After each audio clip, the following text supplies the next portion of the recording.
One after another, the calls came from Mbappe, Haaland, and most notably, from his eternal rival, Lionel Messi. The biggest stars in world football had already made their mark. They had already found the back of the net and kicked off their 2026 World Cup campaigns in style. But would Cristiano Ronaldo answer the call? Would he explode out of the blocks and make an immediate statement at what could be the most important World Cup of his career? We have worked incredibly hard to be here, and now it's time to give everything for our country and for the Portuguese community that supports us all around the world. Believe in us just as we believe in ourselves. Those were the rallying words of the European Seleção captain before battle.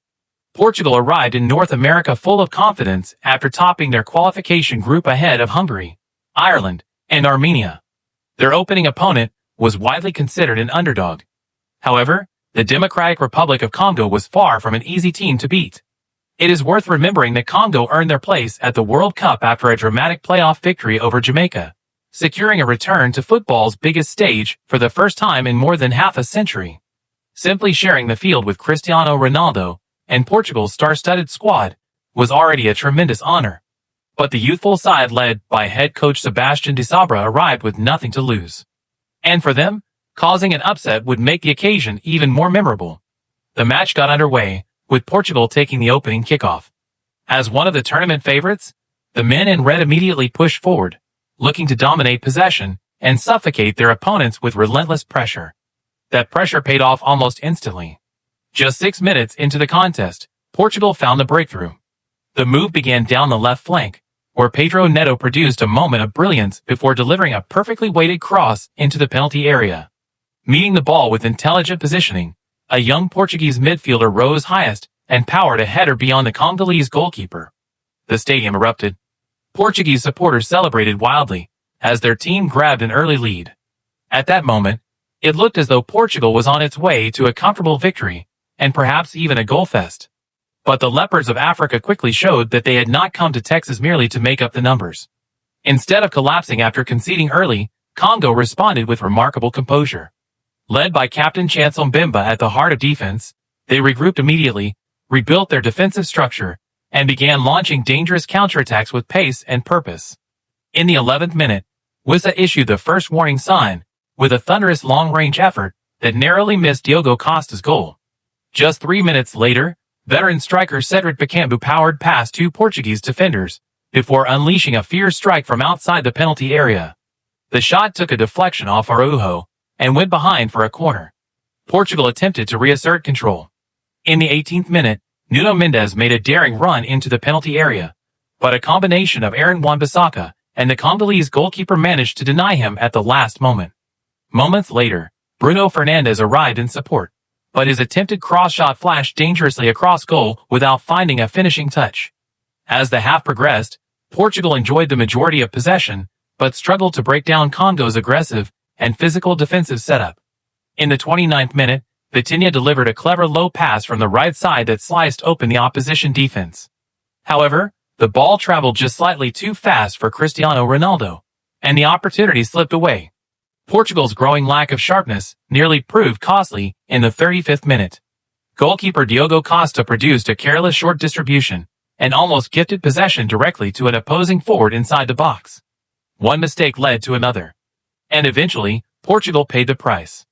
As first half stoppage time approached, Congo found their equalizer. As stoppage time in the first half approached, Congo finally found their breakthrough. The move originated down the right flank, where Theo Bongonda burst past his marker before delivering a dangerous ball into the penalty area. Portugal's defense failed to clear the danger, and the loose ball eventually fell kindly to Cedric Bakambu, who made no mistake from close range. A powerful finish, a deafening roar from the Congolese supporters, and suddenly the score was level at 1-1. The Portuguese players stood frozen in disbelief. What had looked like a comfortable evening had suddenly become a real contest. The halftime whistle soon followed, with Portugal walking into the dressing room frustrated despite controlling possession for most of the opening 45 minutes. Congo, meanwhile, left the pitch full of confidence, knowing they had already shaken one of the tournament favorites. The second half began with Portugal immediately trying to regain control. Bruno Fernandes pushed higher up the field. Bernardo Silva looked to find pockets of space between the lines, and Cristiano Ronaldo became increasingly involved as Portugal searched desperately for a second goal. In the 52nd minute, Ronaldo finally found himself in a promising position. A perfectly weighted cross arrived inside the penalty area, and the Portuguese captain rose above his defender to direct a header toward goal. However, the Congolese goalkeeper produced an outstanding save to keep the score level. Minutes later, Rafael Leal tried his luck from distance, but although the effort had power, it lacked precision. Portugal continued to dominate possession, yet clear-cut opportunities remained scarce. Congo's defensive discipline was proving extremely difficult to break down, and every time Portugal entered the final third, they were met by a wall of bodies wearing green. As frustration began to grow, the game opened up. The African side started to believe, and every counterattack suddenly carried real danger. In the 67th minute, Bongonda nearly completed the comeback when his curling effort from outside the box narrowly missed the far post, leaving Diogo Costa scrambling across his goal line. Portugal had been warned again and again, yet the winning goal continued to elude them. Then came the moment everyone would talk about after the final whistle. In the 74th minute, Bruno Fernandes delivered a magnificent through ball that split the Congolese defense wide open. Cristiano Ronaldo timed his run perfectly, and for a brief moment, he was through on goal.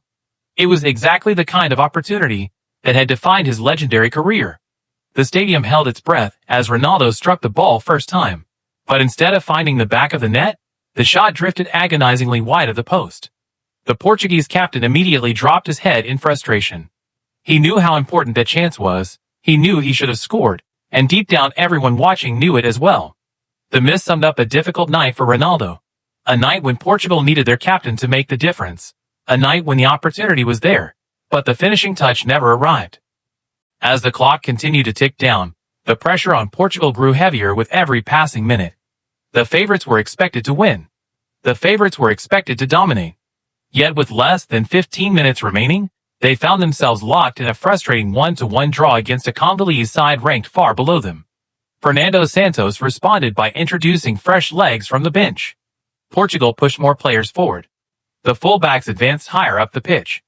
The midfield committed more bodies into attack. Everything pointed toward one final assault. But Congo refused to break. Every tackle was celebrated like a goal. Every clearance was met with roars from the supporters behind the goal. The African underdogs were defending with extraordinary courage. In the 82nd minute, Bruno Fernandes whipped in a dangerous free kick from the right-hand side. Cristiano Ronaldo attacked the delivery aggressively and managed to get a touch on the ball. Once again, however, the finish lacked the accuracy needed to beat the goalkeeper. The frustration on Ronaldo's face became increasingly visible. He raised his arms. He shouted instructions. He demanded more urgency from his teammates. But despite Portugal's territorial dominance, the breakthrough never came.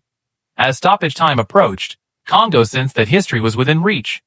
The underdogs were now just minutes away from one of the greatest results in their modern football history. Portugal launched wave after wave of attacks. Crosses flew into the penalty area. Shots were blocked. Passes were intercepted. And still, Congo stood firm. Then came the final whistle. Portugal won. Congo won. A result that stunned the football world. For Congo, it felt like a victory. For Portugal, it felt like a defeat. The Congolese players celebrated passionately in front of their supporters, fully aware of the significance of what they had achieved. Meanwhile, the Portuguese players slowly walked off the pitch with expressions of disappointment and frustration. Cristiano Ronaldo stood motionless for a few moments. The captain looked devastated. This was supposed to be the night he answered Messi, Mbappe, and Haaland. This was supposed to be the night he announced himself at World Cup 2026. Instead, he left the field knowing he had missed the defining opportunity of the match. And inevitably, the statistics only added fuel to the debate. Since the conclusion of World Cup 2022, Ronaldo has managed just one goal in major international tournaments. Meanwhile, Lionel Messi has continued to deliver decisive performances on the biggest stages. The comparison was unavoidable. But placing all the blame on Ronaldo would be unfair. Portugal's problems extended far beyond one missed chance. Despite enjoying nearly 75% possession, they struggled to create consistent danger. The team's attacking structure often looked predictable. The movement off the ball lacked sharpness. And too much responsibility once again fell on the shoulders of a 41-year-old captain. Congo deserves enormous credit. They defended with intelligence. They competed with courage. and they never stopped believing they could earn a result. Their organization, discipline, and determination frustrated one of Europe's strongest national teams for 90 minutes. For Portugal, there is still plenty of time to recover. The tournament is far from over. But the warning signs are impossible to ignore. If they want to challenge for the World Cup title, significant improvements will be required. And for Cristiano Ronaldo, the questions will only become louder. Can he still be the decisive figure Portugal needs on football's biggest stage? Or is this World Cup beginning to reveal the limits of even one of the greatest players the game has ever seen?